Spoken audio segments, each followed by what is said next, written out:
परिचय। The richest man in Babylon प्राचीन विश्व के सबसे महान शहरों में से एक में घटित सरल कहानियों के माध्यम से शाश्वत वित्तीय ज्ञान प्रस्तुत करता है। लेखक दृष्टांतों, पात्रों और व्यावहारिक शिक्षाओं का उपयोग करते हुए यह दर्शाता है कि धन संयोग, विशेषाधिकार या गुप्त सूत्रों का परिणाम नहीं है। यह स्पष्ट सिद्धांतों को समझने और उन्हें अनुशासन के साथ लागू करने का परिणाम है। ये शिक्षाएं यद्यपि प्राचीन आवाजों के माध्यम से दी गई हैं, आधुनिक वित्तीय संघर्षों को सीधे संबोधित करती हैं। बचत कैसे करें, निवेश कैसे करें, ऋण से कैसे बचें और स्थायी समृद्धि कैसे प्राप्त करें। लेखक इस बात पर जोर देते हैं कि धन सार्वभौमिक नियमों का पालन करता है जो समय या संस्कृति से अप्रभावित रहते हैं। जो लोग इन नियमों को समझ लेते हैं वे अपने वित्त पर नियंत्रण प्राप्त कर लेते हैं, जबकि जो लोग इन्हें अनदेखा करते हैं वे अपने प्रयासों के बावजूद संघर्ष करते रहते हैं। बंसिर, कोबी और अरकाद जैसे पात्रों की यात्रा के माध्यम से यह पुस्तक दर्शाती है कि कोई भी व्यक्ति, चाहे उसकी पृष्ठभूमि या आय कुछ भी हो, सरल और नियमित अभ्यासों का पालन करके धन अर्जित कर सकता है। यह प्रस्तावना पाठक को एक ऐसी दुनिया में आमंत्रित करती है जहां वित्तीय ज्ञान सभी के लिए सुलभ है। लेखक का संदेश स्पष्ट है, धन ज्ञान अनुशासन और दृढ़ संकल्प से बढ़ता है। जो लोग समझ विकसित करते हैं और उसे निष्ठापूर्वक लागू करते हैं वे अपने वित्तीय जीवन को अभाव से समृद्धि की ओर ले जा सकते हैं। अध्याय 1, वह व्यक्ति जो सोने की चाह रखता था। कहानी की शुरुआत में लेखक एक सरल लेकिन सार्वभौमिक सत्य प्रस्तुत करते हैं।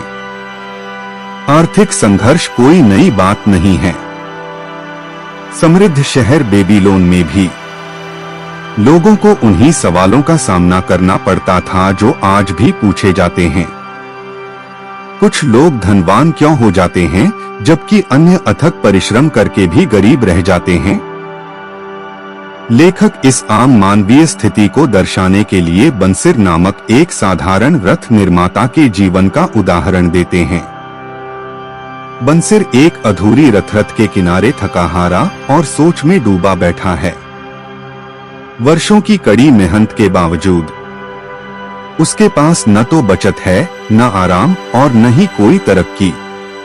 उसका दैनिक परिश्रम उसका समय भस्म कर देता है, फिर भी उसके जीवन में समृद्धि का कोई संकेत नहीं दिखता। लेखक के अनुसार बंसिर उन सभी लोगों का प्रतिनिधित्व करता है जो निरंतर परिश्रम करते हैं लेकिन कभी धनवान नहीं बन पाते। वह समृद्धि की कामना करता है, लेकिन ज्ञान और अनुशासित कर्म के बिना केवल इच्छा से कुछ भी हासिल नहीं होता। उनके मित्र कोबी, जो एक संगीतकार हैं और आर्थिक तंगी से समान रूप से परेशान हैं, उनसे जुड़ जाते हैं। बातचीत के दौरान लेखक एक महत्वपूर्ण विषय को उजागर करते हैं। दोनों व्यक्ति कड़ी मेहनत करते हैं लेकिन धन के सिद्धांतों को नहीं समझते। उन्हें एहसास होता है कि दिशाहीन प्रयास केवल थकावट की ओर ले जाता है। यह बातचीत एक सशक्त एहसास जगाती है, धन प्रतिभावान या मेहनती लोगों को अपने आप नहीं मिलता। यह उन्हीं लोगों को मिलता है जो इसके सिद्धांतों को समझते हैं और उनका निरंतर पालन करते हैं। लेखक बताते हैं कि दोनों व्यक्ति बेबीलोन के सबसे धनी व्यक्ति अरकाद की समृद्धि से प्रभावित हैं, जो कभी उनसे अधिक धनी नहीं था। यह अंतर उन्हें परिस्थितियों की शिकायत करने के बजाय ज्ञान प्राप्त करने का निर्णय लेने के लिए प्रेरित करता है। लेखक के अनुसार यह क्षण किसी भी व्यक्ति की आर्थिक यात्रा में एक महत्वपूर्ण मोड़ है। इच्छा से सीखने की ओर, निराशा से जिम्मेदारी की ओर बदलाव। जैसे जैसे उनका संवाद आगे बढ़ता है, लेखक एक शाश्वत सत्य को उजागर करता है। आर्थिक सफलता शिक्षा से शुरू होती है, भाग्य से नहीं। जो लोग धन को समझते हैं वे अवसरों को आकर्षित करते हैं जो इसके नियमों की अनदेखी करते हैं। वे अंतहीन श्रम में फंसे रहते हैं।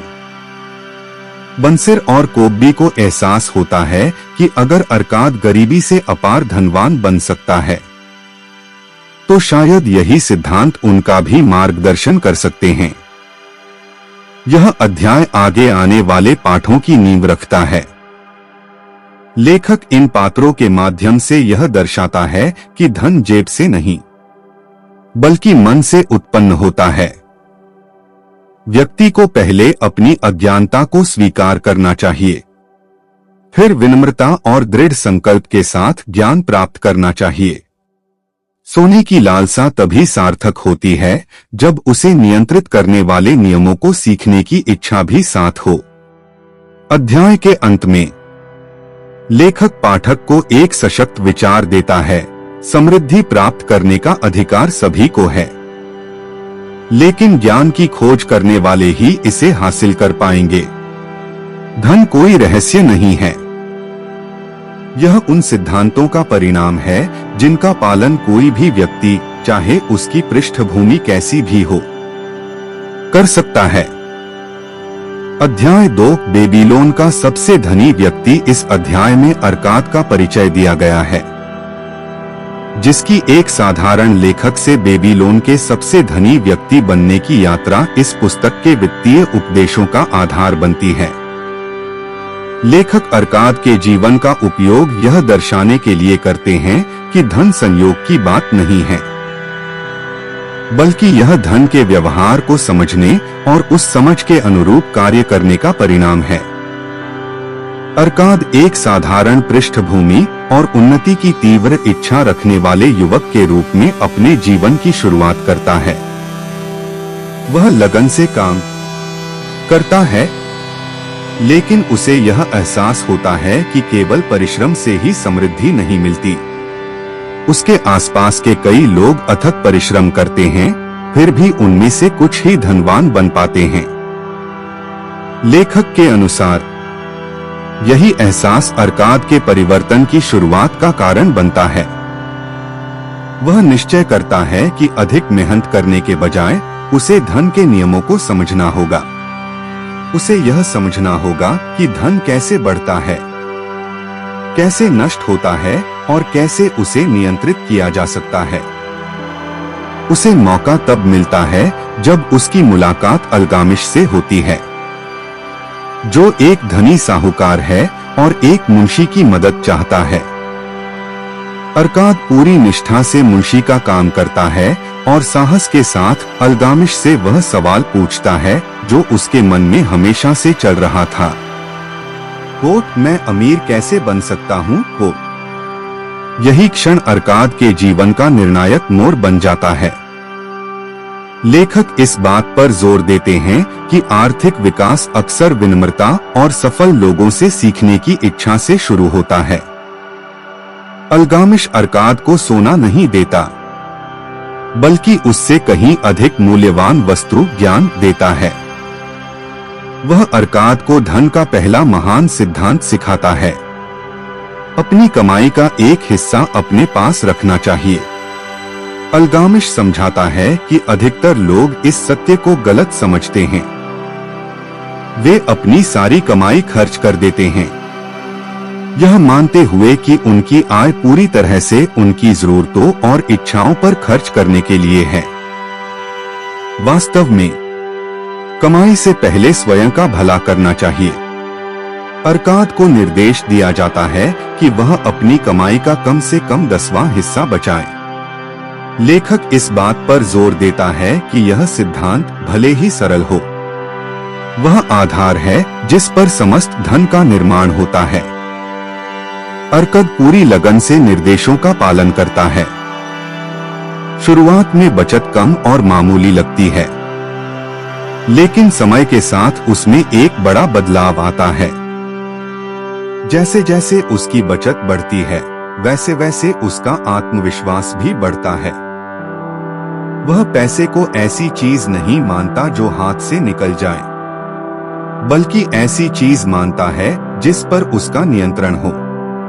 लेखक समझाते हैं कि बचत से न केवल धन का निर्माण होता है बल्कि चरित्र का भी विकास होता है, धैर्य, निरंतरता और आत्मसम्मान। कई वर्षों बाद अल्गामिश लौटता है और अर्काद से पूछता है कि उसने क्या सीखा है। अर्काद समझाता है कि केवल बचत करना ही पर्याप्त नहीं है, धन को काम पर लगाना चाहिए, उसे बुद्धिमानी से निवेश करके कमाना, गुणा करना और बढ़ाना चाहिए। अल्गामिश इस बात की पुष्टि करता है और एक और सिद्धांत सिखाता है।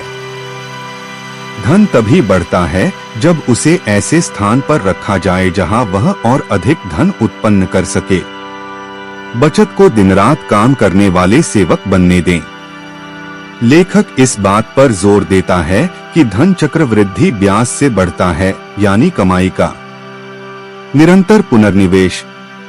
अर्कद इस सीख को अपनाता है, लेकिन उसे असफलता भी मिलती है। वह अपनी बचत एक अनुभवहीन मित्र को सौंप देता है, जो एक गलत निवेश में उसे गवा देता है। इससे अर्कद को एक और महत्वपूर्ण सिद्धांत सीखने को मिलता है। क्षेत्र में कुशल लोगों से मार्गदर्शन लेना चाहिए। नासमझ हाथों में दिया गया पैसा व्यर्थ हो जाता है। लेखक इस उदाहरण के माध्यम से यह दर्शाता है कि सीखना अक्सर गलतियों से ही आता है। अर्कद हार नहीं मानता। वह पहले से अधिक मजबूत और समझदार होकर फिर से शुरुआत करता है। वर्ष बीतते जाते हैं और अर्काद प्रत्येक सीख को अनुशासनपूर्वक अपने जीवन में उतारता रहता है।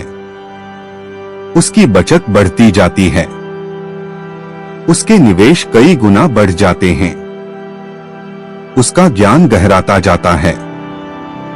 समय के साथ वह इतना धन सृजित कर लेता है कि न केवल वह स्वयं बल्कि उसका परिवार और आने वाली पीढ़ियां भी उससे अपना भरण पोषण कर सकें। लेखक इस बात पर प्रकाश डालता है कि अर्काद की सफलता कोई जादुई या असाधारण घटना नहीं है। यह सरल सिद्धांतों के निरंतर पालन का परिणाम है, जिन्हें उसने जीवन भर अभ्यास में रखा है। अर्काद को बेबीलोन में न केवल उसकी दौलत के लिए बल्कि दूसरों को सिखाने में उसकी उदारता के लिए भी प्रशंसा मिलती है। वह खुले दिल से अपना ज्ञान बांटता है, यह मानते हुए कि ज्ञान के प्रसार से समृद्धि बढ़ती है। लेखक का सुझाव है कि सच्ची दौलत में दूसरों को आगे बढ़ने में मदद करने की इच्छा भी शामिल है। अध्याय का समापन अर्काद को पुस्तक के मुख्य गुरु के रूप में स्थापित करते हुए होता है। उनकी यात्रा सभी के लिए उपलब्ध संभावना का प्रतिनिधित्व करती है। वे साधारण व्यक्ति जो अनुशासन, समझ और सचेत चुनाव के माध्यम से अपने आर्थिक भाग्य को बदल सकते हैं। बेबीलोन का सबसे धनी व्यक्ति जन्म से धनी नहीं था। वह धन के नियमों में महारत हासिल करके और बिना किसी समझौते के उनका पालन करके धनी बना। अध्याय 3 खाली जेब के साथ उपाय। इस अध्याय में लेखक अर्काद को एक शिक्षक के रूप में प्रस्तुत करते हैं, जो बेबीलोन के उन नागरिकों को संबोधित कर रहे हैं जो अपनी आर्थिक स्थिति को मजबूत करने के लिए मार्गदर्शन चाहते हैं। कई लोगों ने वर्षों तक काम किया है, लेकिन फिर भी उनकी जेब खाली है और उनके पास पर्याप्त धन नहीं है। अर्काद समझाते हैं कि धन की स्थिति भाग्य, व्यवसाय या किस्मत पर निर्भर नहीं करती, बल्कि कुछ शाश्वत नियमों को समझने और उन्हें लागू करने पर निर्भर करती है। वे इन नियमों को कोट धनहीन जेब के साथ उपाय कोट के रूप में प्रस्तुत करते हैं, जो व्यावहारिक सिद्धांत हैं जिनका पालन करके कोई भी व्यक्ति धन निर्माण की शुरुआत कर सकता है। अर्काद द्वारा दिया गया पहला उपाय सरल लेकिन मूलभूत है। अपनी बचत को बढ़ाना शुरू करें। अपनी कमाई का एक हिस्सा अपने लिए बचाकर रखें। अर्काद अपने श्रोताओं को अपनी आय का कम से कम 10वां हिस्सा बचाने का निर्देश देते हैं। लेखक इस बात पर जोर देते हैं कि बचत करना अपने आर्थिक भविष्य का सम्मान करने का पहला कदम है। जो लोग अपनी सारी कमाई खर्च कर देते हैं वे भाग्य पर निर्भर रहते हैं, लेकिन जो लोग पहले खुद को भुगतान करते हैं वे उस नींव का निर्माण करते हैं जिस पर धन बढ़ता है। दूसरा उपाय है अपने खर्चों पर नियंत्रण रखना। अर्काड बताते हैं कि अगर इच्छाओं को जानबूझकर नियंत्रित न किया जाए तो वे आय के अनुपात में बढ़ जाती हैं। कई लोग मानते हैं कि वे बचत करने के लिए पर्याप्त कमाई नहीं करते, लेकिन असल में उन्होंने चाहतों को जरूरत समझ लिया है।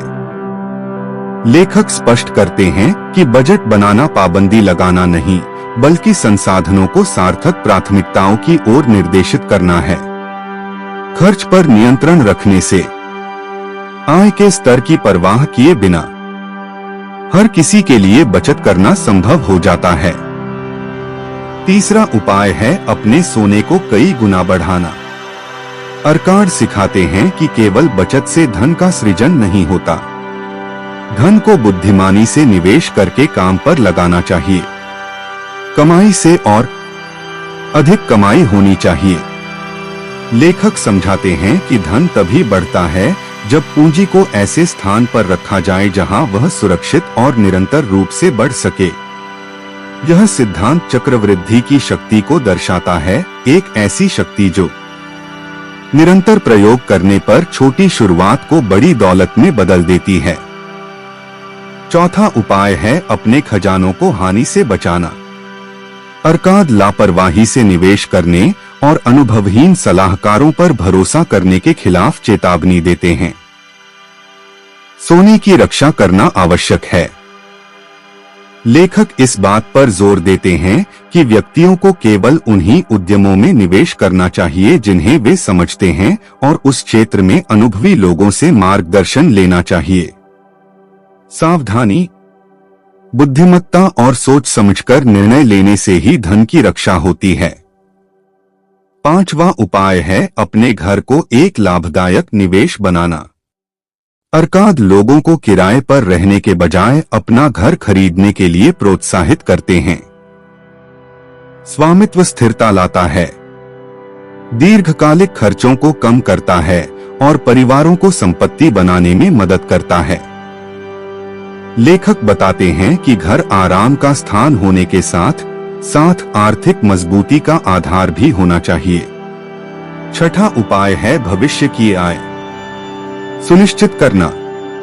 अर्काद उन वर्षों के लिए तैयारी करने के महत्व पर बल देते हैं जब कमाने की क्षमता कम हो सकती है।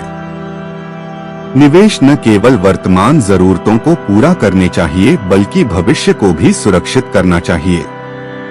लेखक दीर्घकालिक योजना पर जोर देते हुए सुझाव देते हैं कि व्यक्ति ऐसी प्रणालियां बनाए जो आय उत्पन्न करती रहें, तब भी जब वे सक्रिय रूप से काम करने में सक्षम न हो। सातवां उपाय है अपनी कमाई की क्षमता बढ़ाना। अर्काड इस बात पर जोर देते हैं कि किसी व्यक्ति की कमाई की क्षमता ही उसकी सबसे बड़ी संपत्ति है। कौशल, ज्ञान और योग्यता का निरंतर विकास आवश्यक है। लेखक बताते हैं कि बाजार में अपना मूल्य बढ़ाने से स्वाभाविक रूप से आय बढ़ती है। अध्ययन, अभ्यास और सीखना बेहतर अवसरों के द्वार खोलते हैं। जैसे जैसे अर्काद इन उपचारों को बताता है, लेखक यह दर्शाता है कि धन सृजन एक मानसिकता और एक अनुशासित अभ्यास दोनों है। ये सिद्धांत सरल हैं, लेकिन निरंतर पालन करने पर इनका प्रभाव गहरा होता है। बेबीलोन के नागरिक यह समझने लगते हैं कि तंगी की समस्या स्थायी नहीं है, यह एक ऐसी स्थिति है जिसे सोच समझकर किए गए निर्णयों से सुधारा जा सकता है। अध्याय का अंत अर्काद द्वारा इन पाठों को गहन प्रदर्शनों में विस्तारित करने की तैयारी के साथ होता है। श्रोता नई आशा के साथ सुनते हैं, यह समझते हुए कि धन कुछ चुनिंदा लोगों के लिए आरक्षित नहीं है। यह उन सभी के लिए उपलब्ध है जो उपचारों को सीखते हैं और उन्हें निष्ठापूर्वक लागू करते हैं। अध्याय 4 सोने के 5 नियम। इस अध्याय में लेखक अर्काद द्वारा सिखाए गए वित्तीय सिद्धांतों के एक और महत्वपूर्ण समूह, जिसे स्वर्ण के 5 नियम कहा जाता है, को प्रस्तुत करते हैं। ये नियम पहले बताए गए उपायों पर आधारित हैं और धन के व्यवहार की गहरी समझ प्रदान करते हैं। दृष्टांतों और व्याख्याओं के माध्यम से अर्काद यह दर्शाते हैं कि धन एक निश्चित पैटर्न का अनुसरण करता है और जब व्यक्ति इन नियमों का पालन करते हैं तो समृद्धि कहीं अधिक सुलभ हो जाती है। इसके विपरीत इन नियमों की अनदेखी करने से संघर्ष, हानि और वित्तीय अस्थिरता उत्पन्न होती है। सोने का पहला नियम कहता है कि जो व्यक्ति अपनी कमाई का कम से कम 10वां हिस्सा अपने और अपने परिवार के भविष्य के लिए संपत्ति बनाने में लगाता है, उसे खुशी खुशी और बढ़ती मात्रा में सोना प्राप्त होता है। यह नियम अनुशासित बचत पर जोर देता है। लेखक बताते हैं कि नियमित बचत से आर्थिक गति मिलती है। जो लोग अपनी कमाई का एक हिस्सा निवेश के लिए बचाकर रखते हैं, उनके आसपास धन बढ़ता है। यह नियम इस सिद्धांत को पुष्ट करता है कि बचत करना अभाव नहीं, बल्कि भविष्य के अवसरों के लिए तैयारी है। दूसरा नियम सिखाता है कि सोना मेहनत करता है और समझदारी से निवेश करने पर कई गुना बढ़ जाता है। पैसे को काम पर लगाना जरूरी है। यह उन उद्यमों में निवेश करने पर बढ़ता है जो स्थिर प्रतिफल देते हैं। लेखक के अनुसार समझदारी से निवेश करने से बचत कई स्रोतों में बदल जाती है। यही चक्रवृद्धि का सिद्धांत है। समय और बार बार निवेश करने से पैसा और पैसा पैदा करता है। अर्काद इस बात पर जोर देते हैं कि निष्क्रिय बचत समृद्धि नहीं लाती, केवल सक्रिय निवेश ही समृद्धि लाते हैं। तीसरा नियम चेतावनी देता है कि सोना अनुभवी व्यक्तियों की सलाह पर निवेश करने वाले सतर्क स्वामी की सुरक्षा में सुरक्षित रहता है। यह नियम विवेक के महत्व पर बल देता है। ज्ञान के मार्गदर्शन में धन सुरक्षित रूप से बढ़ता है। लेखक बताते हैं कि जो व्यक्ति वित्त में प्रशिक्षित या विशिष्ट उद्यमों में कुशल व्यक्तियों से सलाह लेते हैं, वे अपने नुकसान के जोखिम को काफी हद तक कम कर देते हैं। बुद्धिमानी भरी सलाह एक ढाल की तरह काम करती है, जो पूंजी को स्थिर अवसरों की ओर निर्देशित करती है। चौथा नियम चेतावनी देता है कि जो लोग ऐसे उद्यमों में निवेश करते हैं जिन्हें वे समझते नहीं हैं या ऐसी योजनाओं में निवेश करते हैं जो असंभव लाभ का वादा करती हैं, उनके हाथ से सोना फिसल जाता है। यह नियम लालच और अज्ञानता के खतरों को संबोधित करता है। लेखक इस बात पर जोर देते हैं कि लोग अक्सर दुर्भाग्य से नहीं, बल्कि गलत निर्णय के कारण धन खो देते हैं। बिना ज्ञान के निवेश करना असफलता को न्योता देता है। अर्काद बताते हैं कि अवास्तविक वादे और अपरिचित उद्यम ऐसे जाल हैं जो अनुभवहीन लोगों को फंसा लेते हैं। जो लोग सट्टेबाजी के जोखिम में जल्दबाजी करते हैं, उनके हाथों में धन टिक नहीं सकता। पांचवा नियम कहता है कि सोना उन लोगों से दूर भागता है जो इसे असंभव कमाई के जाल में फंसाते हैं या बेईमान या अयोग्य व्यक्तियों को इसे संभालने का जिम्मा सौंपते हैं। यहाँ लेखक बताते हैं कि कैसे अधीरता और गलत भरोसे से धन दौलत बर्बाद हो जाती है। जो लोग जल्दी अमीर बनना चाहते हैं, वे अक्सर धोखे या अपनी ही बेपरवाह इच्छाओं का शिकार हो जाते हैं। अर्काद खतरनाक शॉर्टकट के बजाय स्थिर दीर्घकालिक विकास को प्रोत्साहित करते हैं। धन को अनुशासन, सावधानी और समझदारी से पोषित करना चाहिए। ये 5 नियम मिलकर वित्तीय व्यवहार का एक व्यापक दर्शन बनाते हैं। ये इतिहास में देखे गए पैटर्न को दर्शाते हैं। धन बचत वृद्धि सावधानी और बुद्धिमत्ता के अनुरूप बढ़ता है। अज्ञानता लालच या अधीरता के कारण यह लुप्त हो जाता है। लेखक इस बात पर जोर देते हैं कि ये नियम सैद्धांतिक नहीं हैं, ये पीढ़ियों के उन अनुभवों पर आधारित हैं जिन्होंने धन के व्यवहार को देखा है। इन नियमों को व्यवहार में समझाने के लिए अरकान उन व्यक्तियों की कहानियां साझा करते हैं जिन्होंने इन सिद्धांतों का पालन करके धन अर्जित किया या खोया।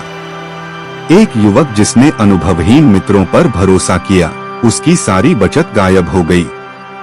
वहीं एक अन्य व्यक्ति जिसने समझदारी भरी सलाह के तहत लगातार निवेश किया, उसकी संपत्ति बढ़ती गई।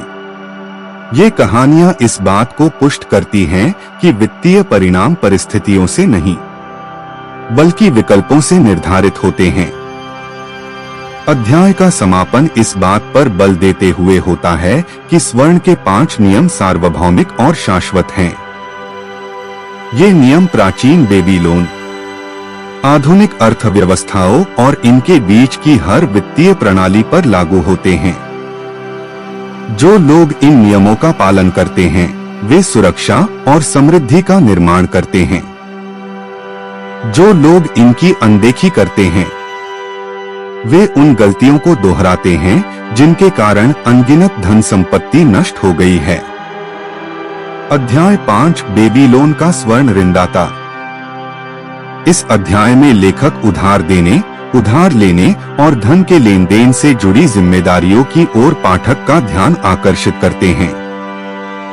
एक युवा भालाकार रोडान की कहानी के माध्यम से, जिसे एक बड़ा इनाम मिलता है।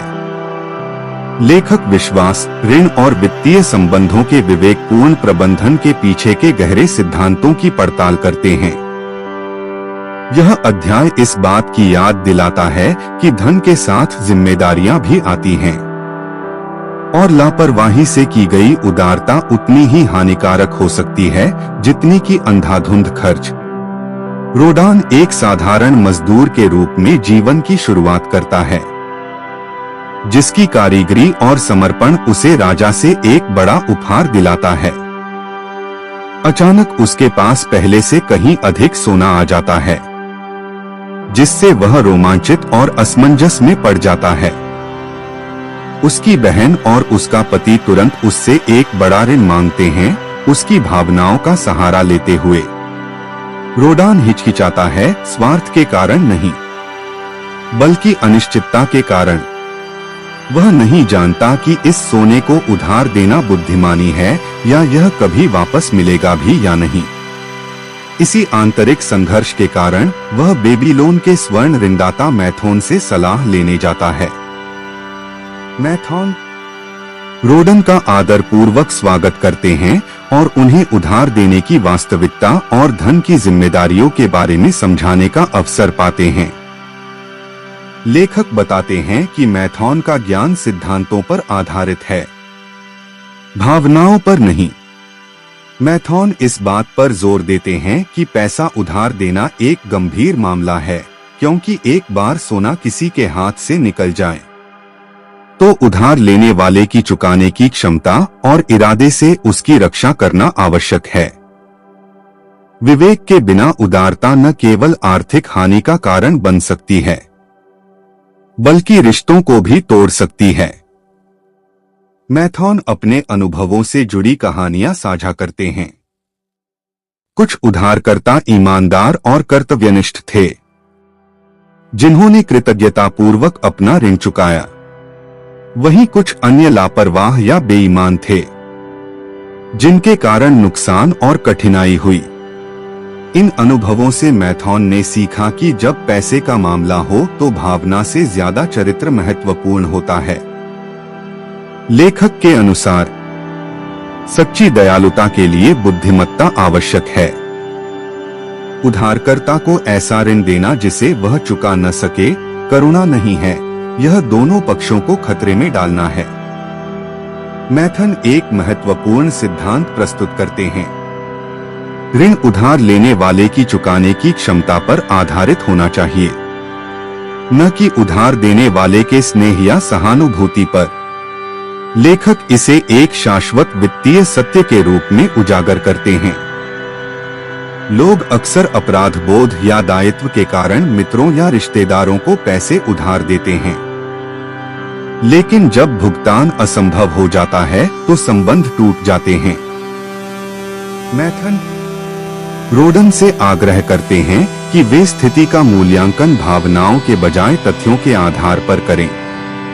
वह समझाते हैं कि जब सोने की सुरक्षा की जाती है, चाहे गिरवी रखकर, उधार लेने वाले की अच्छी प्रतिष्ठा से या किसी विश्वसनीय योजना से, तो उधार देना एक नेक काम है।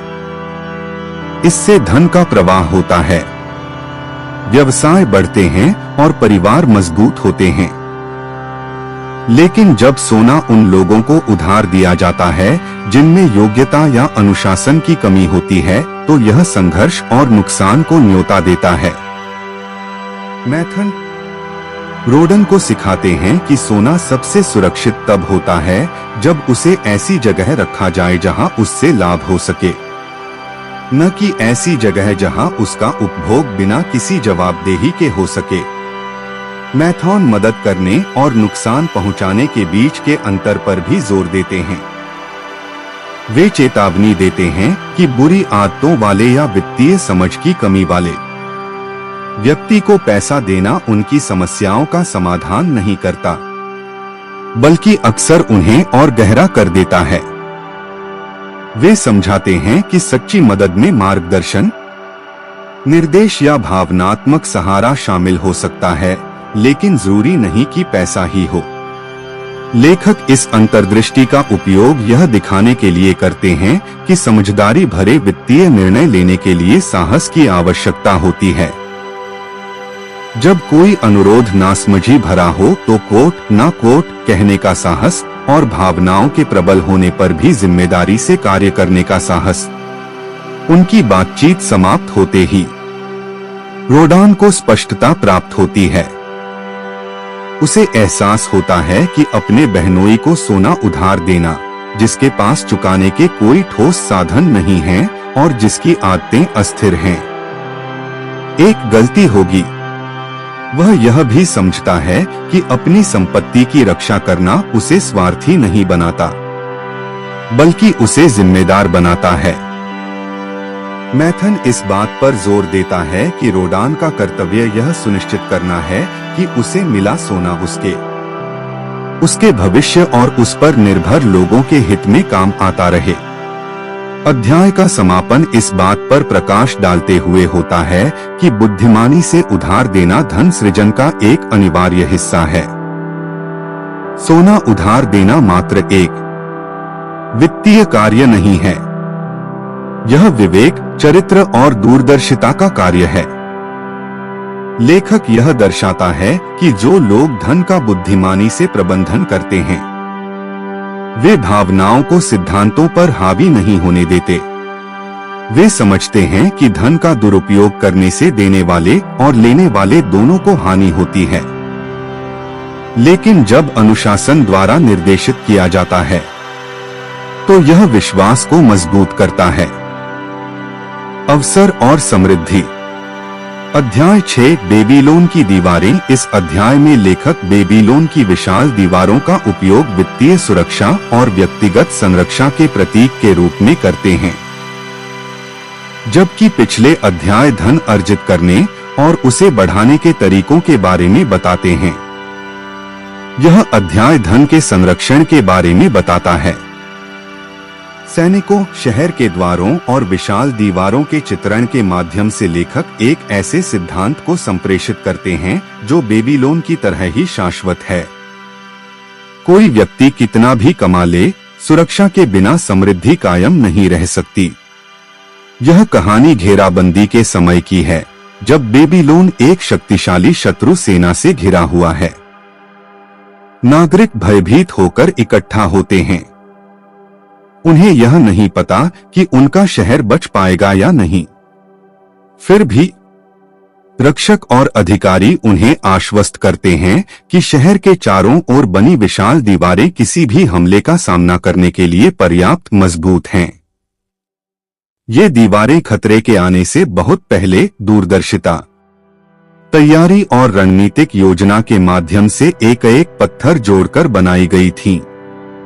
इसी कारण बेबीलोन के नागरिक निश्चिंत होकर सोते हैं, क्योंकि उन्हें पूरा भरोसा है कि सुरक्षा सुनिश्चित हो चुकी है। लेखक इस अवसर का उपयोग एक महत्वपूर्ण वित्तीय सत्य को उजागर करने के लिए करते हैं। खतरे के आने से पहले ही सुरक्षा का प्रबंध कर लेना चाहिए। जिस प्रकार बेबीलोन ने शत्रुओं के आने का इंतजार किए बिना अपनी दीवारें खड़ी कर ली थीं, उसी प्रकार किसी व्यक्ति को भी संकट आने से पहले ही सुरक्षा उपाय स्थापित कर लेने चाहिए। बचत बीमा, आपातकालीन निधि और स्थिर निवेश आधुनिक सुरक्षा दीवारों की तरह काम करते हैं, जो व्यक्ति को अप्रत्याशित कठिनाइयों से बचाते हैं। लेखक के अनुसार जो लोग पहले से तैयारी कर लेते हैं, उन्हें मानसिक शांति मिलती है, जबकि जो लोग देरी करते हैं, उन्हें अक्सर बर्बादी का सामना करना पड़ता है। यह अध्याय इस बात पर जोर देता है कि हर युग में खतरा अपरिहार्य है। बीमारी, दुर्भाग्य, बेरोजगारी, आर्थिक मंदी और व्यक्तिगत संकट बिना किसी चेतावनी के आ सकते हैं। लेखक समझाते हैं कि डर खतरे से नहीं, बल्कि अप्रस्तुतता से पैदा होता है। जब व्यक्ति आर्थिक रूप से मजबूत सुरक्षा कवच बना लेता है, तो डर कमजोर पड़ जाता है। तैयारी सुरक्षा बन जाती है और सुरक्षा स्वतंत्रता। लेखक यह दर्शाता है कि बेबीलोन की दीवारें इसलिए प्रभावी नहीं थीं क्योंकि वे नई बनी थीं, बल्कि इसलिए कि उनका लगातार रखरखाव किया जाता था। यह एक और सिद्धांत को दर्शाता है, वित्तीय सुरक्षा एक बार का कार्य नहीं है, यह एक निरंतर प्रक्रिया है। आपातकालीन बचत को संचित करना, बीमा की समीक्षा करना, निवेशों की निगरानी करना और ऋणों का प्रबंधन करना आवश्यक है। अपनी वित्तीय सुरक्षा को कमजोर होने देना अनावश्यक जोखिम को आमंत्रित करता है। ठीक उसी प्रकार जैसे कोई शहर अपनी दीवारों की उपेक्षा करके आक्रमण को आमंत्रित करता है। यह कहानी नागरिकों के अपने नेताओं पर भरोसे को भी उजागर करती है। रक्षक उन्हें आश्वस्त करते हैं कि दीवारें मजबूत रहेंगी और लोग उन पर विश्वास करते हैं। यह उस आत्मविश्वास को दर्शाता है जो व्यक्ति लगातार समझदारी भरी वित्तीय प्रथाओं का पालन करने पर प्राप्त करता है। जब किसी व्यक्ति को पता होता है कि उसने सावधानी पूर्वक बचत की है, अपनी संपत्ति की रक्षा की है और लापरवाही भरे फैसलों से परहेज किया है, तो उसे यह आंतरिक आत्मविश्वास प्राप्त होता है कि आपदा आसानी से उसके जीवन को अस्थिर नहीं कर सकती। लेखक इस बात को और गहराई से समझाते हैं कि वित्तीय सुरक्षा आत्मसम्मान का ही एक विस्तार है। जो लोग अपने भविष्य को महत्व देते हैं, वे उसकी सुरक्षा में निवेश करते हैं। वे केवल भाग्य, दान या अंतिम समय के समाधानों पर निर्भर नहीं रहना चाहते। इसके बजाय वे ऐसी व्यवस्थाएं बनाते हैं जो उन्हें और उनके परिवार को अनावश्यक कठिनाइयों से बचाती हैं। यही सोच निरंतर चिंता में जीने वालों को निश्चिंतता और स्थिरता के साथ जीने वालों से अलग करती है। बेबीलोन की दीवारें दूरदर्शिता का प्रतीक हैं। लेखक इस बात पर जोर देते हैं कि महान सभ्यताएं, व्यवसाय और परिवार पीढ़ियों तक इसलिए टिके रहते हैं क्योंकि वे धन का उत्पादन करते हैं, न कि उसकी रक्षा करते हैं। असुरक्षित धन शीघ्र ही नष्ट हो जाता है, ठीक वैसे ही जैसे बिना दीवारों वाला शहर आसानी से गिर जाता है। अध्याय के अंत में घेराबंदी शांतिपूर्ण ढंग से समाप्त हो जाती है क्योंकि आक्रमणकारी सेना बेबीलोन की रक्षा पंक्ति को भेद नहीं पाती है।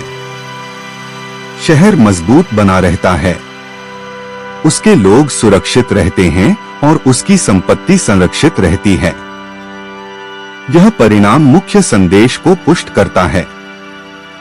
सुरक्षा की आवश्यकता पड़ने से बहुत पहले ही सुनियोजित तरीके से उसे स्थापित किया जाना चाहिए।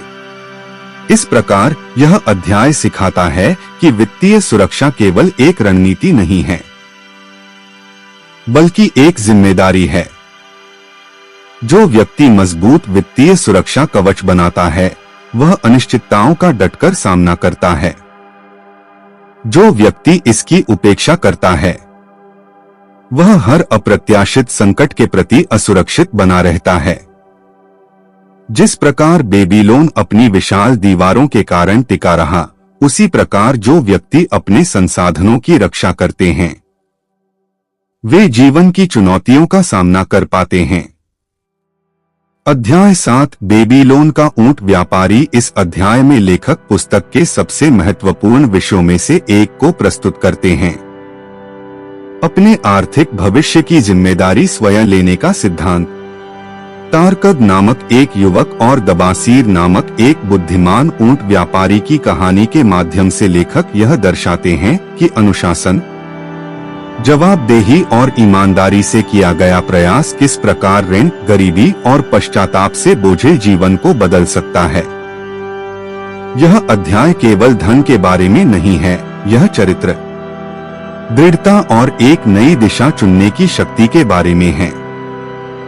कहानी की शुरुआत में तारकाद एक भूखा प्यासा, निराश युवक है जो बेबीलोन की गलियों में भटक रहा है। वह शर्म के मारे परिचित चेहरों से दूर रहता है क्योंकि उस पर कई लोगों का कर्ज है और वह उन्हें चुका नहीं सकता। उसकी गरीबी केवल आर्थिक नहीं है, यह बेबसी और हार की भावना है जो उसके भीतर घर कर चुकी है। जब उसकी मुलाकात ऊंट व्यापारी दबासीर से होती है, तो वह एक सिक्के, भोजन या थोड़ी सी दया की उम्मीद करता है, लेकिन दबासीर उसे कहीं अधिक मूल्यवान चीज देता है, जिम्मेदारी और आत्म परिवर्तन का पाठ।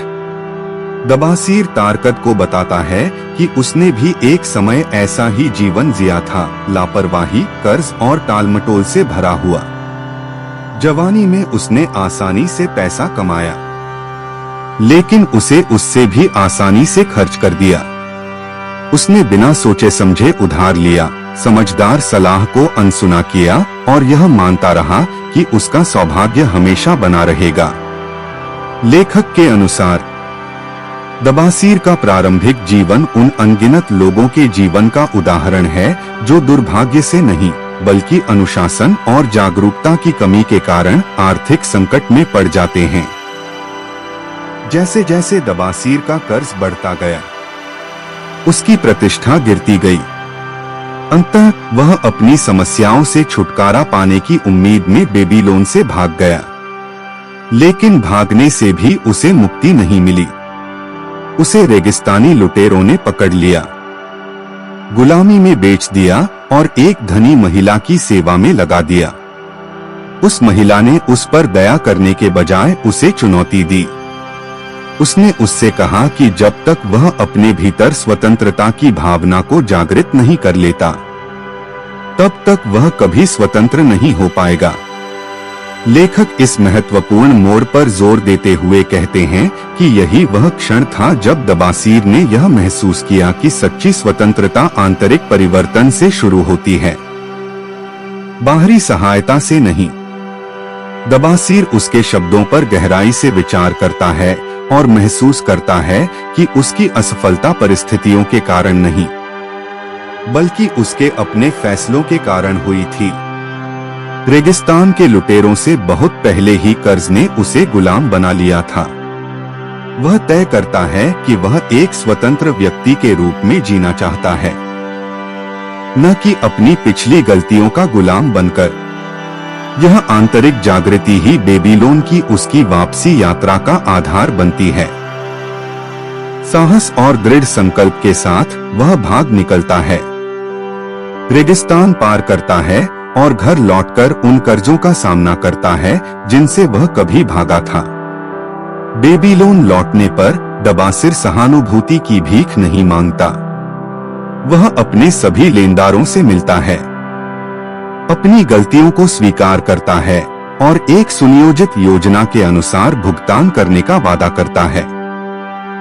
लेखक इस क्षण का उपयोग यह दर्शाने के लिए करता है कि ईमानदारी और जवाबदेही से विश्वास का पुनर्निर्माण होता है, भले ही पहले असफलता रही हो। दबासिर अपनी आय को 3 भागों में बांटता है, एक हिस्सा जीवन निर्वाह के लिए, एक लेनदारों के लिए और एक बचत के लिए।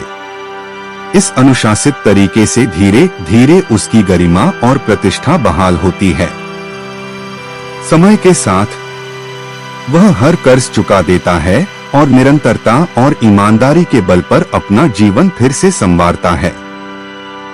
जब दबासिर तारकत को अपनी कहानी सुनाकर समाप्त करता है, तो वह इस बात पर जोर देता है कि कोई भी व्यक्ति तब तक उत्थान नहीं कर सकता जब तक वह अपनी परिस्थितियों की जिम्मेदारी स्वीकार नहीं कर लेता। बाहरी दुर्भाग्य से उत्पन्न गरीबी कष्टदायी होती है, लेकिन जिम्मेदारी से बचने के कारण उत्पन्न गरीबी का निवारण केवल सत्य का सामना करके ही किया जा सकता है। लेखक स्पष्ट करता है कि बहाने बनाना, टालमटोल करना और दोषारोपण करना व्यक्तियों को उनकी परिस्थितियों में फंसाए रखता है। समृद्धि की ओर पहला कदम अपने आर्थिक जीवन की जिम्मेदारी लेने का निर्णय है। दबासिर यह भी सिखाते हैं कि स्वतंत्रता उपहार में नहीं मिलती, बल्कि इसे कमाना पड़ता है। कर्ज से गुलामी और फिर आर्थिक स्थिरता तक की उनकी यात्रा यह दर्शाती है कि अनुशासन और दृढ़ संकल्प से अवसर पैदा होते हैं, भले ही वे कहीं भी मौजूद न दिखें। लेखक इस बात पर जोर देते हैं कि कई लोग इसलिए अटके रहते हैं क्योंकि उनकी समस्याएं असंभव नहीं हैं, बल्कि इसलिए कि वे बदलाव की शुरुआत करने से इनकार कर देते हैं। अध्याय के अंत तक तारकत को एहसास होता है कि उसकी भूख उसकी सबसे बड़ी दुश्मन नहीं है, बल्कि उसकी गैर जिम्मेदारी है। दबासिर की कहानी उसके भीतर दृढ़ संकल्प जगाती है, जिससे वह अपने कर्जों का सामना कर सके, विश्वास का पुनर्निर्माण कर सके और एक मजबूत और चरित्रवान व्यक्ति बन सके। लेखक इस बात पर जोर देते हैं कि परिवर्तन एक निर्णय से शुरू होता है, भागना बंद करने और जीवन की बागडोर अपने हाथ में लेने का निर्णय। अध्याय का समापन इस संदेश के साथ होता है कि धन का मापन केवल सोने से नहीं, बल्कि आंतरिक शक्ति, ईमानदारी और अनुशासन से होता है। जब व्यक्ति स्वयं पर विजय प्राप्त कर लेता है, तो उसे अपने वित्तीय जीवन पर भी नियंत्रण प्राप्त हो जाता है।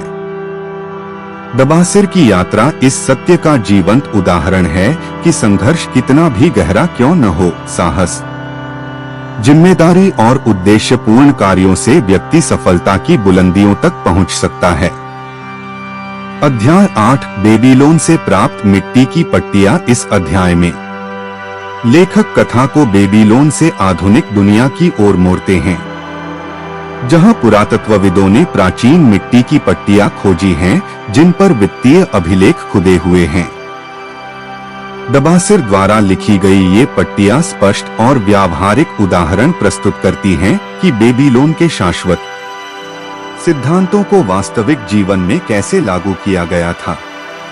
लेखक इस खोज का उपयोग इस विचार को पुष्ट करने के लिए करते हैं कि बेबीलोन का वित्तीय ज्ञान कोई मिथक या रूपक नहीं है, यह दस्तावेजी इतिहास है जो एक ऐसे व्यक्ति के व्यक्तिगत वृत्तांतों के माध्यम से संरक्षित है जिसने अनुशासन और संरचना के द्वारा अपने जीवन को रूपांतरित किया। इन अभिलेखों से दासी से मुक्ति पाने के बाद अपने ऋण चुकाने और आर्थिक स्थिरता को पुनः स्थापित करने की दबासिर की विस्तृत योजना का पता चलता है। प्रत्येक अभिलेख में उनकी यात्रा के एक भाग का वर्णन है। उनकी प्रतिबद्धताएं, गणनाएं, भावनाएं और प्रगति। उनके अभिलेखों की सटीकता दर्शाती है कि आर्थिक परिवर्तन के लिए न केवल इरादा बल्कि विधि भी आवश्यक है। लेखक के अनुसार दबासिर के अभिलेख जवाबदेही का एक सशक्त उदाहरण प्रस्तुत करते हैं। उन्होंने अपने दायित्वों का दस्तावेजीकरण किया और अटूट समर्पण के साथ प्रत्येक भुगतान का हिसाब रखा। पहले लेख में दबासिर को यह एहसास होता है कि उसे अपनी कमाई को अनुशासित तरीके से बांटना चाहिए। एक हिस्सा बुनियादी खर्चों के लिए, दूसरा कर्ज चुकाने के लिए और तीसरा बचत के लिए। यही वह ढांचा है जो उसने कहानी में पहले तारकात के साथ साझा किया था। लेखक समझाते हैं कि इस तरह का विभाजन संतुलन बनाए रखता है और व्यक्ति को कर्ज के बोझ तले दबने या फिजूल खर्ची में डूबने से बचाता है। यह भी सुनिश्चित करता है कि एक साथ कई क्षेत्रों में प्रगति हो, जिससे वर्तमान स्थिरता और भविष्य की मजबूती दोनों का निर्माण होता है। दूसरी पट्टिका में दबासिर अपने सभी ऋणों का ब्यौरा दे रहा है, जिसमें लेनदारों के नाम और देय राशि शामिल है। यह क्षण महत्वपूर्ण है क्योंकि यह उस कार्य को दर्शाता है जिससे कई लोग बचते हैं। अपनी वित्तीय स्थिति की संपूर्ण सच्चाई का सामना करना। लेखक इस बात पर जोर देता है कि टालमटोल भय को जन्म देता है, जबकि स्पष्टता नियंत्रण प्रदान करती है। अपने ऋणों का सीधे सामना करके दबासिर उन पर से अपना नियंत्रण हटा लेता है और भय को एक सुनियोजित योजना से बदल देता है। तीसरी पट्टिका में दबासिर और उसके लेनदारों के बीच हुए समझौतों का विवरण है। वह नियमित मासिक भुगतान का वादा करता है, जो इतना छोटा हो कि आसानी से चुकाया जा सके, लेकिन इतना बड़ा हो कि निरंतर प्रगति सुनिश्चित हो सके। लेखक इस बात पर जोर देता है कि ऐसे समझौतों की शक्ति भुगतान की राशि में नहीं, बल्कि उसकी विश्वसनीयता में निहित होती है। नियमितता से विश्वसनीयता बढ़ती है। जो व्यक्ति धीरे धीरे लेकिन ईमानदारी से भुगतान करता है, वह उस व्यक्ति से अधिक सम्मानित होता है जो बड़े बड़े वादे करता है और उन्हें पूरा नहीं कर पाता। इन लेखों में दबासिर की भावनात्मक यात्रा भी झलकती है। उन्होंने निराशा, प्रलोभन और दृढ़ संकल्प के क्षणों को दर्ज किया है। ये मानवीय विवरण दर्शाते हैं कि आर्थिक सुधार यांत्रिक नहीं है, यह गहराई से भावनात्मक है। लेखक का कहना है कि असफलताओं के बावजूद अनुशासन बनाए रखना आवश्यक है और प्रेरणा कम होने पर भी प्रतिबद्धता कायम रहनी चाहिए। दबासिर की अपने संघर्षों के प्रति ईमानदारी इस संदेश को और भी गहरा बनाती है। परिवर्तन उन लोगों के लिए भी संभव है जो कमजोर या संशय में हैं, बशर्ते वे प्रयास जारी रखें। जैसे जैसे पट्टियां आगे बढ़ती हैं, वे दबासिर को धीरे धीरे अपना कर्ज कम करते हुए दिखाती हैं।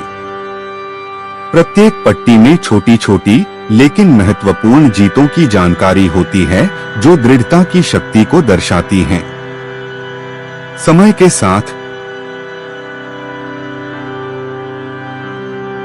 पाता है। लेखक इस बात पर जोर देता है कि दबासिर की सफलता अचानक मिले अवसर से नहीं, बल्कि निरंतर सिद्धांतों के दैनिक पालन से प्राप्त हुई है। आधुनिक युग में इन शिलाखंडों की खोज से पुस्तक की शिक्षाओं की प्रामाणिकता और बढ़ जाती है। ये दर्शाते हैं कि ये कहानियां मात्र नैतिक शिक्षाएं नहीं हैं, बल्कि हजारों वर्ष पूर्व में रहने वाले वास्तविक लोगों द्वारा अपनाए गए तरीकों को प्रतिबिंबित करती हैं। लेखक इन शिलाखंडों का उपयोग यह दिखाने के लिए करते हैं कि समय बदलता रहता है, लेकिन मानवीय व्यवहार और वित्तीय सिद्धांत अपरिवर्तित रहते हैं। आज के लोग भी प्राचीन बेबीलोन के लोगों जैसी ही समस्याओं से जूझ रहे हैं। कर्ज, फिजूल खर्ची की आदतें, आवेगपूर्ण निर्णय और भावनात्मक अलगाव। और वही शाश्वत सिद्धांत आज भी समाधान प्रदान करते हैं। अध्याय का समापन इस बात से होता है कि ये शिलालेख इस बात का सशक्त प्रमाण प्रस्तुत करते हैं कि आम लोग अपने वित्तीय जीवन पर किस प्रकार नियंत्रण पा सकते हैं। ये दर्शाते हैं कि धनवान बनने का मार्ग रहस्यमय या विशिष्ट नहीं है। यह उन सभी के लिए सुलभ है जो अपनी प्रगति पर नजर रखने, एक योजना बनाने और अनुशासन के साथ निरंतर प्रयास करने के लिए तैयार हैं। लेखक का संदेश स्पष्ट है। हजारों वर्ष पूर्व मिट्टी पर उकेरी गई वित्तीय बुद्धिमत्ता आज भी आधुनिक जीवन में पूरी तरह से प्रासंगिक है, क्योंकि मानव स्वभाव में कोई परिवर्तन नहीं आया है। अध्याय 9 बेबीलोन का सबसे भाग्यशाली व्यक्ति। इस अध्याय में लेखक भाग्य की अवधारणा का विश्लेषण करते हैं। इसे किसी रहस्यमय शक्ति के रूप में नहीं देखते जो कुछ भाग्यशाली लोगों को ही आशीर्वाद देती है, बल्कि इसे तैयारी, अवसर और निर्णायक कार्रवाई से आकार लेने वाली चीज के रूप में देखते हैं। शारू नाडा और उनके साथी हदन गुला की कहानी के माध्यम से लेखक इस धारणा को तोड़ते हैं कि धन और सफलता संयोग से मिलती है। इसके बजाय वे दिखाते हैं कि जिसे लोग भाग्य कहते हैं, वह अक्सर साहस, अनुशासन और तत्परता का स्वाभाविक फल होता है। अध्याय की शुरुआत बेबीलोन के एक सम्मानित व्यापारी राजकुमार शारू नाडा के साथ यात्रा से होती है, जो धनवान परिवार में जन्मे व्यक्ति के अहंकार से ग्रस्त युवा और धनी हादान गुला के साथ यात्रा कर रहे हैं। हादान का मानना है कि समृद्धि जन्मसिद्ध अधिकार है, विरासत में मिलती है, कमाई नहीं जाती। शारू नाडा इस खतरनाक मानसिकता को पहचानते हुए उसे अपने जीवन की कहानी के माध्यम से सच्चाई सिखाने का फैसला करते हैं। लेखक इस विरोधाभास का उपयोग करते हैं, एक व्यक्ति जिसने अपनी हर उपलब्धि के लिए मेहनत की और दूसरा जो बिना प्रयास के धन की उम्मीद करता है, सफलता के गहरे अर्थ को समझाने के लिए। शारू नाडा बताते हैं कि एक समय उन्हें भी लगता था कि किस्मत उन्हें कठिनाइयों से बचा लेगी। युवावस्था में वे कर्ज में डूब गए और गुलामी करने को मजबूर हो गए। गुलामी के इन्हीं वर्षों में उन्होंने वे सिद्धांत सीखे जिन्होंने उनके जीवन में बदलाव लाया। कठोर स्वामियों के अधीन कठिन परिश्रम करते हुए शारू नाडा ने पाया कि कष्टों के बीच भी उनके पास एक ऐसी शक्ति है जिसे उनसे कभी छीना नहीं जा सकता, अपने दृष्टिकोण और प्रयासों को चुनने की क्षमता। लेखक के अनुसार यही एहसास व्यक्तिगत प्रगति का आधार है। अन्य दासों के साथ काम करते हुए शारू नाडा ने विश्वसनीयता और अनुशासन के लिए ख्याति अर्जित की। उनके निरंतर परिश्रम ने उन्हें विशिष्ट पहचान दिलाई और अंततः उन्होंने अपने निरीक्षकों का विश्वास जीत लिया। छोटे छोटे अवसरों, माल की ढुलाई, आपूर्ति प्रबंधन और कार्यों को उत्कृष्टतापूर्वक पूरा करने के माध्यम से उनका उत्थान होने लगा। लेखक इस बात पर जोर देते हैं कि भाग्य ने उन्हें ऊपर नहीं उठाया, अवसरों के प्रकट होने पर कार्य करने की उनकी तत्परता ने उन्हें भुनाने में सक्षम बनाया। ईमानदारी से पूरा किया गया उनका प्रत्येक कार्य एक नया अवसर लेकर आया और प्रत्येक अवसर पिछले अवसर का आधार बना। शारू नाडा बताते हैं कि कैसे उनके स्वामी ने अंततः उन्हें वे जिम्मेदारियां सौंपी जो आमतौर पर स्वतंत्र व्यक्तियों के लिए आरक्षित होती थीं। प्रत्येक कार्य को सफलतापूर्वक पूरा करके उन्होंने अपनी योग्यता साबित की। समय के साथ उन्होंने इतना विश्वास अर्जित कर लिया कि वे स्वतंत्र रूप से लेन देन कर सकें। यही विश्वास उनके जीवन का निर्णायक मोड़ बन गया। उनके स्वामी ने उन्हें लाभ में हिस्सा कमाने का अवसर दिया और लगन से उन्होंने धीरे धीरे अपनी स्वतंत्रता खरीदने के लिए आवश्यक सोना इकट्ठा कर लिया। लेखक इस बात पर प्रकाश डालते हैं कि शार्रू नाडा का भाग्य किसी अचानक मिली अच्छी किस्मत से नहीं बदला, उनका परिवर्तन अनुशासित निर्णयों की एक लंबी श्रृंखला का परिणाम था, जिनमें से प्रत्येक निर्णय ने वह बनाया जिसे अन्य लोग गलती से भाग्य को कह सकते हैं। कहानी में तब और गहराई आती है जब शार्रू नाडा बताते हैं कि कैसे उन्होंने ईमानदारी से काम करके और भरोसेमंद व्यवहार से एक दूसरे गुलाम को आजादी दिलाने में मदद की। यह कार्य एक और सिद्धांत को दर्शाता है, सफलता बांटने से बढ़ती है। लेखक समझाते हैं कि सौभाग्य उन्हीं के आसपास पनपता है जो दूसरों के लिए मूल्य सृजित करते हैं। जो लोग ईमानदारी से योगदान देते हैं, उन्हें समर्थन, साझेदारी और अवसर मिलते हैं।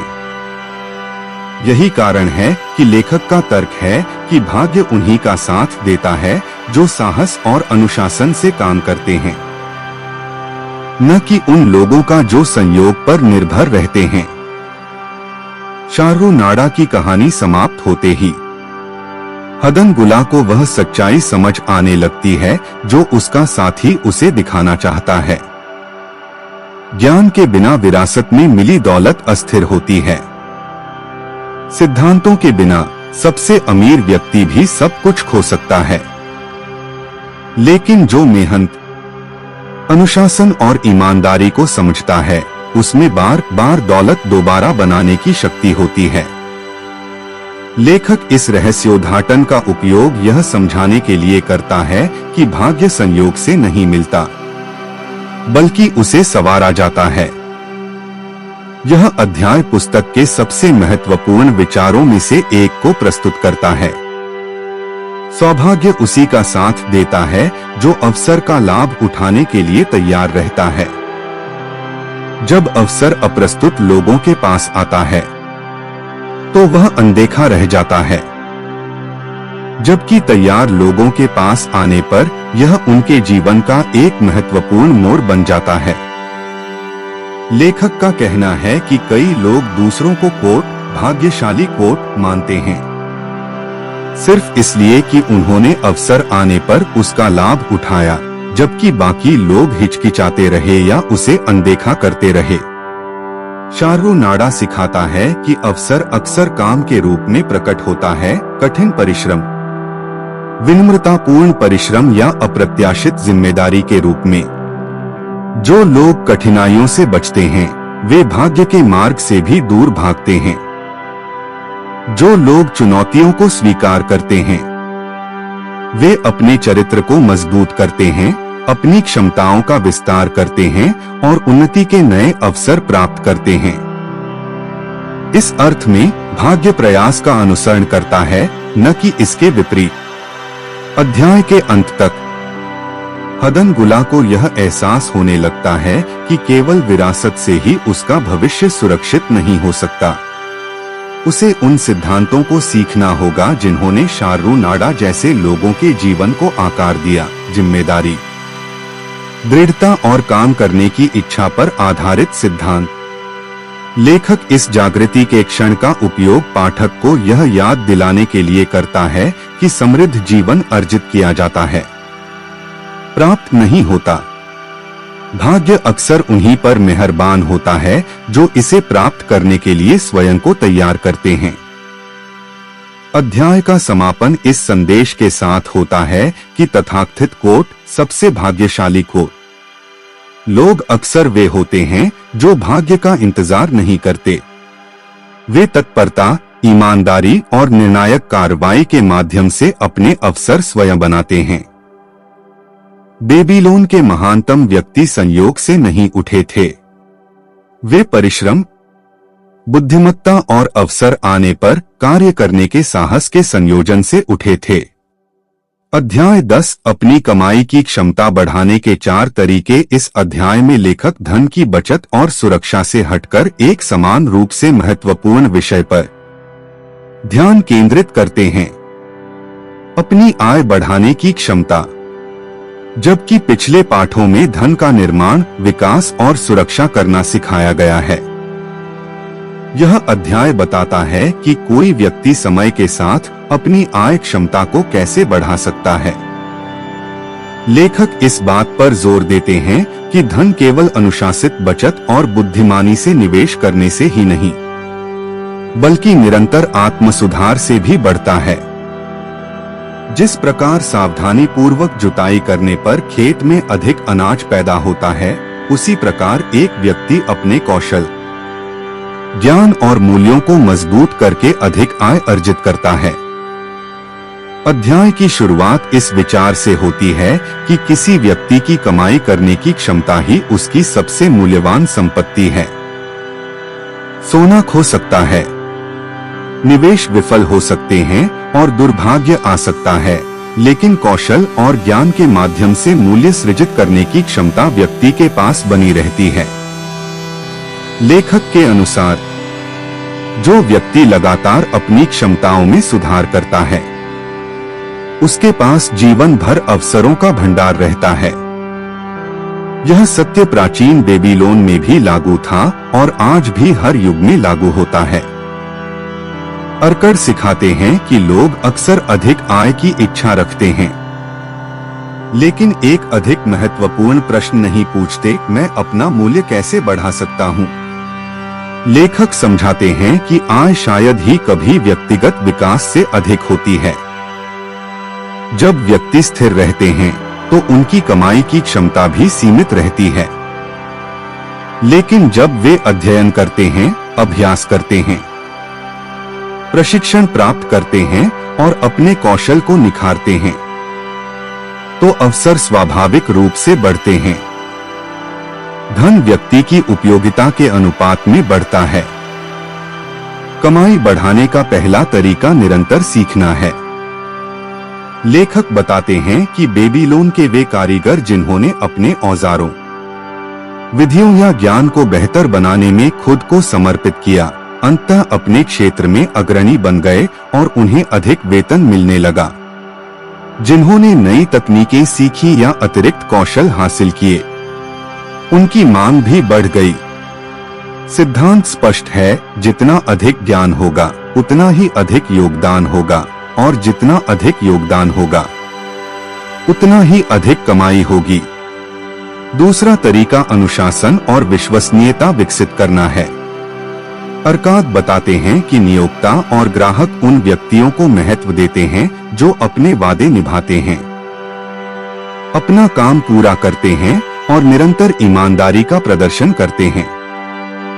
लेखक समझाते हैं कि चरित्र का आर्थिक मूल्य होता है। एक भरोसेमंद व्यक्ति विश्वास आकर्षित करता है और विश्वास अवसरों को आकर्षित करता है। बेबीलोन में समय की पाबंदी, ईमानदारी और समर्पण के लिए जाने जाने वाले श्रमिकों को महत्वपूर्ण कार्यों के लिए चुना जाता था और उन्हें उच्च आय से पुरस्कृत किया जाता था।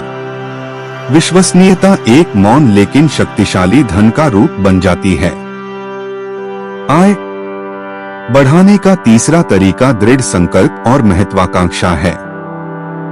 लेखक का सुझाव है कि कई लोग गरीब इसलिए नहीं रहते क्योंकि उनमें क्षमता की कमी होती है, बल्कि इसलिए कि उनमें आरामदेह जीवन से आगे बढ़ने की इच्छा शक्ति नहीं होती। जो लोग अधिक जिम्मेदारी लेने, नए काम तलाशने या बड़ी चुनौतियों का सामना करने के लिए आगे आते हैं, वे स्वाभाविक रूप से निष्क्रिय रहने वालों से अलग हो जाते हैं। बुद्धिमत्ता से प्रेरित महत्वाकांक्षा उन्नति के लिए एक मजबूत शक्ति बन जाती है। चौथा तरीका है रिश्ते बनाना और प्रतिष्ठा कायम करना। अर्काद बताते हैं कि बेबीलोन में व्यक्ति का नाम बहुत मायने रखता था। अच्छी प्रतिष्ठा से अवसर खुलते थे, जबकि बुरी प्रतिष्ठा से बंद हो जाते थे। लेखक इस बात पर जोर देते हैं कि प्रतिष्ठा रोजमर्रा के कार्यों से बनती है। निष्पक्षता, सम्मान, उदारता और दूसरों के साथ व्यवहार करने का तरीका। मजबूत रिश्ते बनाने वाले व्यक्ति को ऐसी नौकरियां, साझेदारियां और अवसर मिलते हैं जो उन लोगों को नहीं मिलते जो खुद को अलग थलग कर लेते हैं या स्वार्थी व्यवहार करते हैं। यह अध्याय इन सिद्धांतों को व्यापक वित्तीय सफलता से जोड़ता है। आय बढ़ाने से व्यक्ति अधिक बचत कर सकता है, अधिक निवेश कर सकता है और तेजी से धन अर्जित कर सकता है। लेखक इस बात पर जोर देते हैं कि धन एक स्थिर उपलब्धि नहीं बल्कि एक निरंतर विकास चक्र है। आय बढ़ने से संपूर्ण वित्तीय आधार मजबूत होता है। सीमित आय वाले व्यक्ति को बजट बनाने और सावधानी बरतने पर बहुत अधिक निर्भर रहना पड़ता है, जबकि बढ़ती आय वाले व्यक्ति को लचीलापन और स्वतंत्रता प्राप्त होती है। अर्काद आत्मसंतुष्टि के प्रति आगाह भी करते हैं। वे अपने श्रोताओं से कहते हैं कि जो कोई भी सुधार करना बंद कर देता है, वह धीरे धीरे अपनी प्रतिस्पर्धात्मक क्षमता को कमजोर कर देता है। कौशल अप्रचलित हो जाते हैं, अवसर बदल जाते हैं और जो लोग केवल पिछली उपलब्धियों पर निर्भर रहते हैं, वे अंततः पीछे रह जाते हैं। लेखक जीवन भर के विकास के महत्व पर बल देते हैं। जिस प्रकार सोने का मूल्य चक्रवृद्धि ब्याज से बढ़ता है, उसी प्रकार व्यक्ति की क्षमताओं में भी चक्रवृद्धि ब्याज से वृद्धि होनी चाहिए। अध्याय के अंत में अर्काद अपने श्रोताओं को याद दिलाते हैं कि आय बढ़ाने की क्षमता केवल शिक्षित, विशेषाधिकार प्राप्त या भाग्यशाली लोगों तक ही सीमित नहीं है। यह उन सभी के लिए उपलब्ध है जो सीखने, अभ्यास करने और निरंतर प्रयास करने को तैयार हैं। बेबीलोन का सबसे साधारण मजदूर भी अपने कौशल को निखारकर और अपने चरित्र को मजबूत करके समय के साथ अपनी आय दोगुनी कर सकता था। लेखक इस बात पर बल देते हैं कि आर्थिक शक्ति भीतर से ही निर्मित होती है, ज्ञान, अनुशासन और विकास की इच्छा से। अध्याय एक स्पष्ट संदेश के साथ समाप्त होता है। धन का निर्माण केवल बचत से ही नहीं बल्कि आपके व्यक्तित्व से भी होता है। जो व्यक्ति निरंतर अपने मूल्य में वृद्धि करता है, वह पाएगा कि धन स्वाभाविक रूप से उसके पीछे आता है। कौशल, ज्ञान और विश्वसनीयता की ओर सोना आकर्षित होता है। जब व्यक्ति स्वयं में निवेश करते हैं, तो वे अपने लिए उपलब्ध समृद्धि के सबसे बड़े स्रोत को प्राप्त कर लेते हैं। अध्याय 11 सौभाग्य की देवी। इस अध्याय में लेखक एक ऐसे विषय पर ध्यान केंद्रित करते हैं जो समृद्धि की कामना करने वाले लगभग हर व्यक्ति को आकर्षित करता है। सौभाग्य का विचार। बेबीलोन के लोग आज के लोगों की तरह ही धन को सौभाग्यशाली परिस्थितियों से और गरीबी को दुर्भाग्य से जोड़ते थे।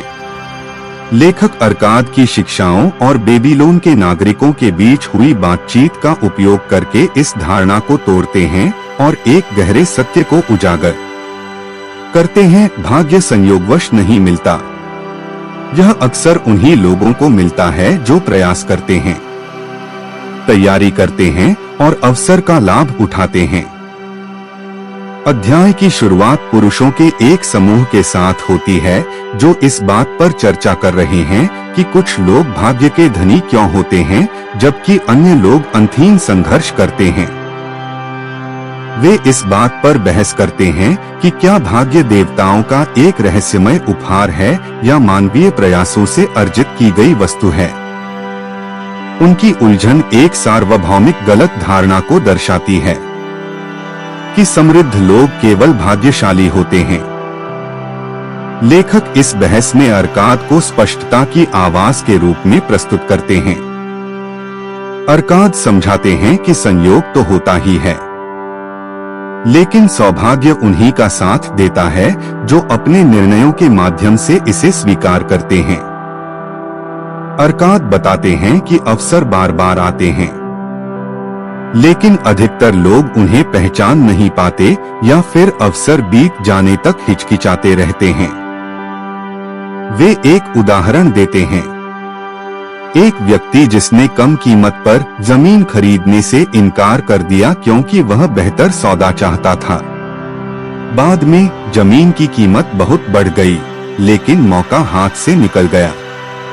उस व्यक्ति ने इसका दोष बदकिस्मती पर डाला, लेकिन अर्काद सच्चाई बताते हैं, उसमें निर्णय लेने की क्षमता की कमी थी।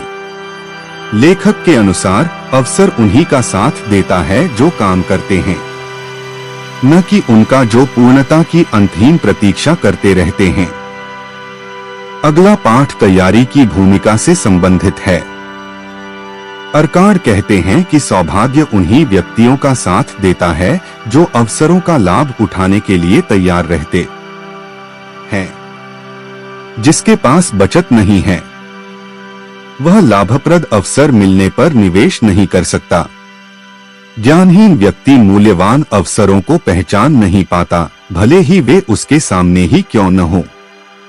लेखक समझाते हैं कि तैयारी धन बचाना, ज्ञान प्राप्त करना और कौशल विकसित करना एक ऐसा द्वार खोलने के समान है जिससे भाग्य प्रवेश कर सकता है। अर्काड इस धारणा का भी खंडन